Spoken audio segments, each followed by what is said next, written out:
Bismillahir Rahmanir Rahim. Alhamdulillah. Wassalatu wassalamu ala Rasulillah. Amma ba'd. Assalamu alaikum wa rahmatullahi wa barakatuh.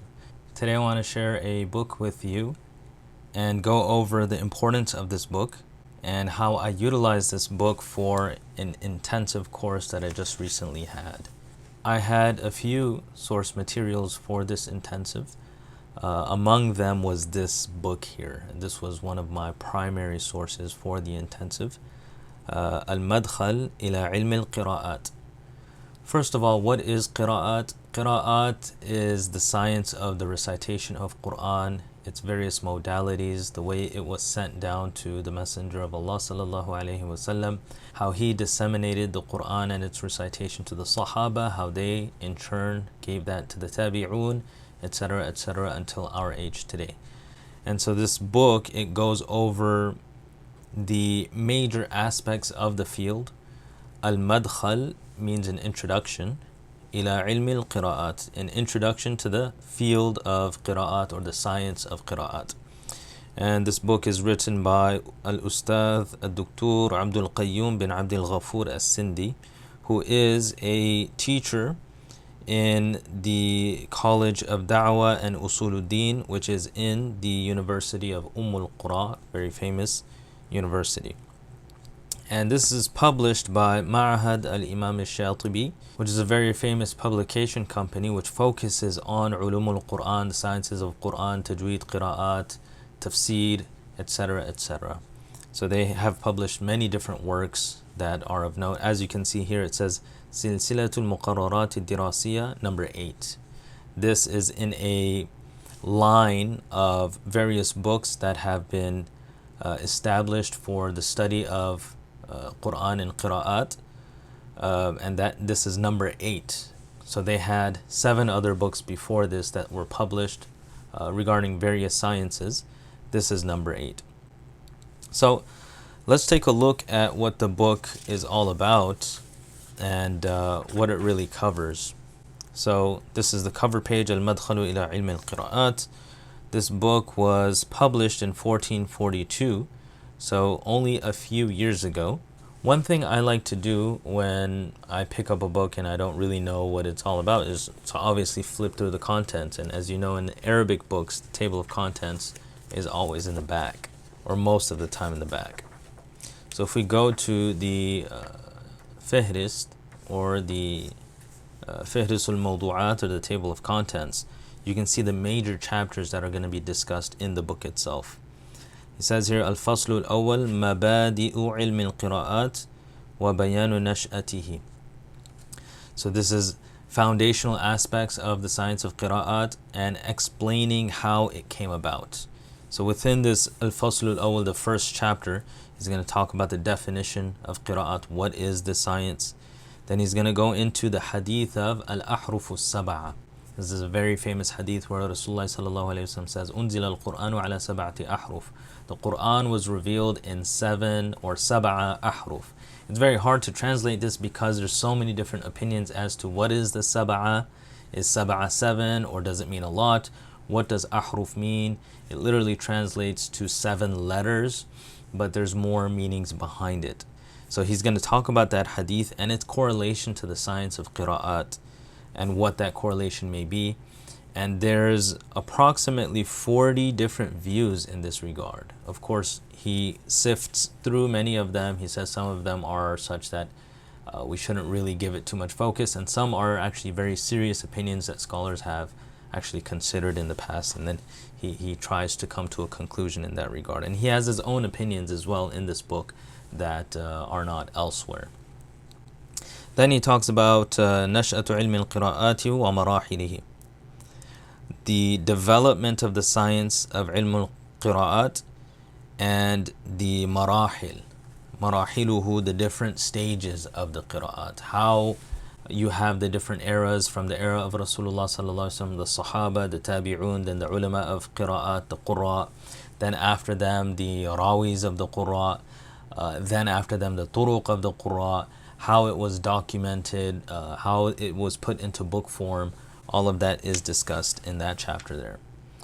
And then he goes here, al-Mabhath al-Rabi', the fourth aspect of the first chapter, types of qira'at, the reasons why we have differences in qira'at, and some benefits of qira'at as well as terminologies of qira'at. So all of that is discussed here to a great degree, mashallah.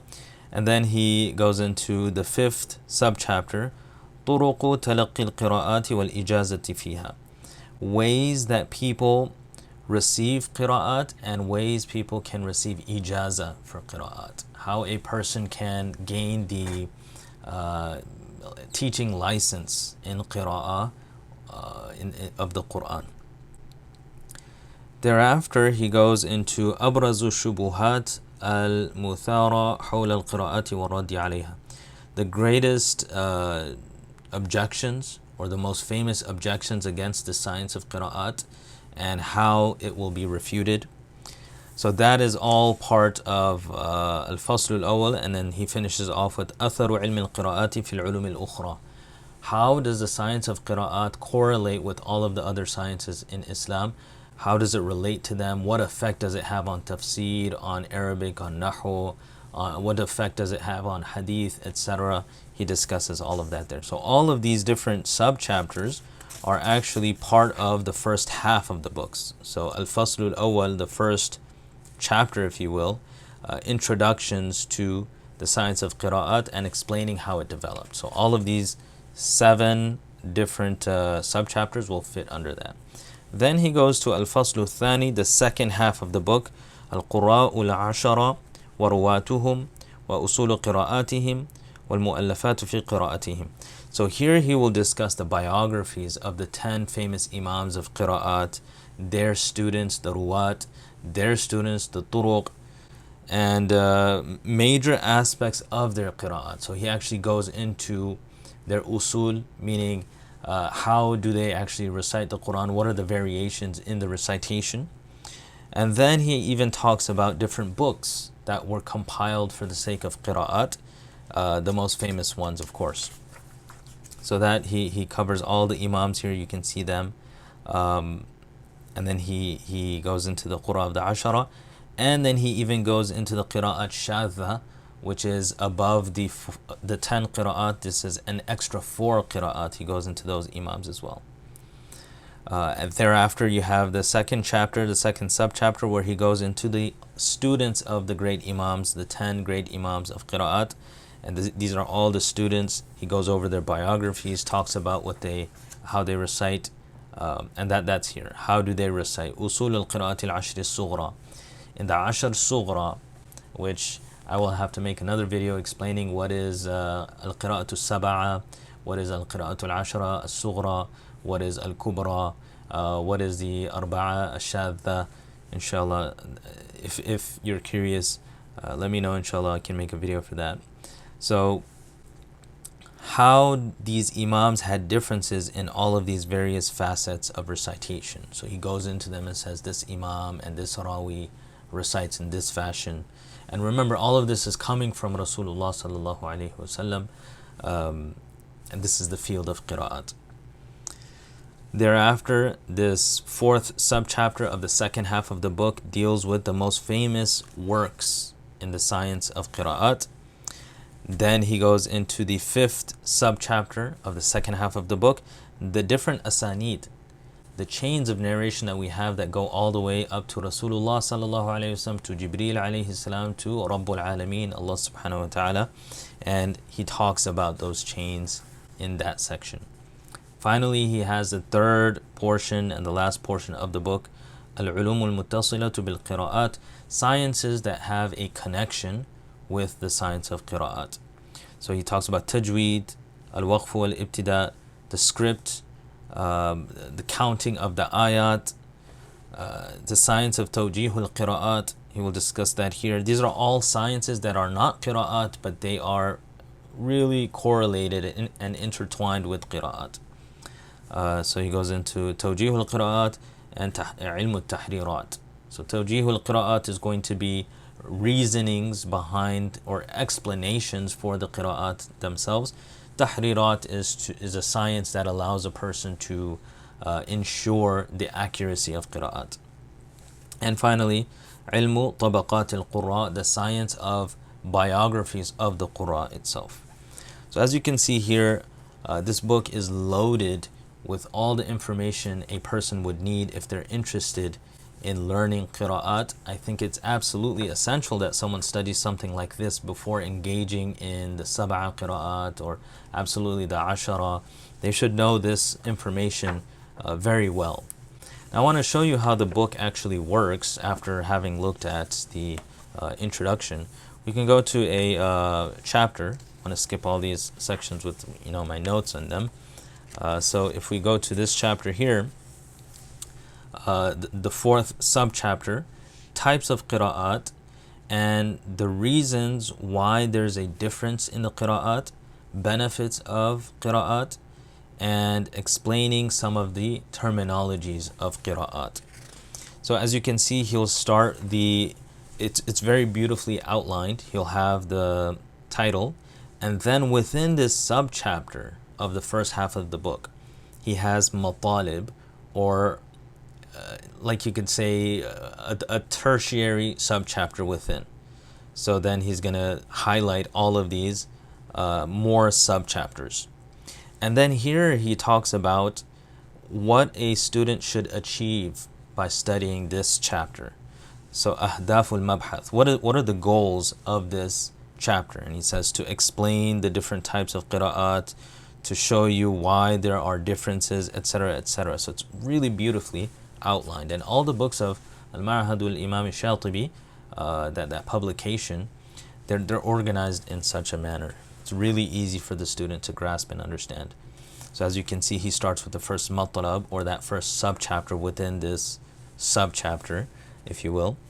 And it's beautifully outlined. He has more subheadings within that. And then he'll go on, so on and so forth. When necessary, he'll bring charts, and he'll show you, like a visual diagram. And I want to show you at the end of this entire chapter, he actually has a summary of the chapter at the end as well. So these types of books that Ma'had al-Imam al-Shatibi is printing is meant for students of knowledge, and is, as you can see here, very beautiful charts summarizing what he spoke of before. Another chart here. So this is khulasa. So he says khulasatul mabhath al-rabi', that fourth subchapter of the first third of the book. He's giving you the summary. So if you like, before you even start the chapter, you can read the summary, and then you'll have a good idea what the chapter is talking about. Then read the chapter, and you get that extra information. And then you come back and you can test yourself and summarize it again. So he'll summarize the entire chapter in about a page or two. You saw how many pages there were in that chapter. In 2 pages, he summarizes the major points. And then there are quiz questions.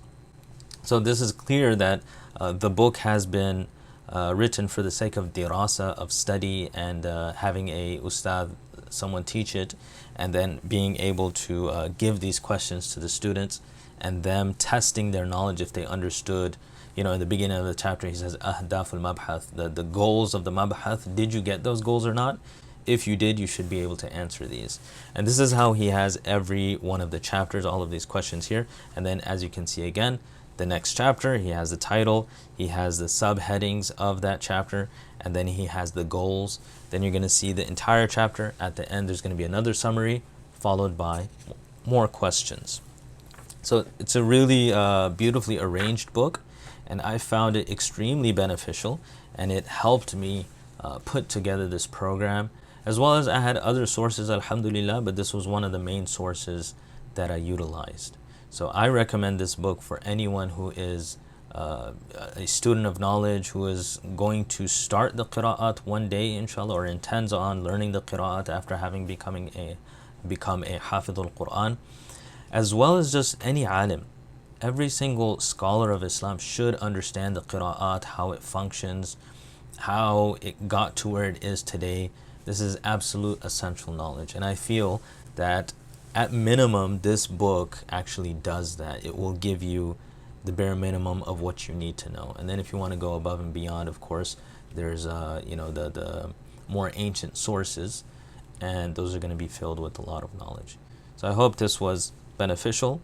If you are of that caliber, you're ready to read something like this, I definitely suggest this book.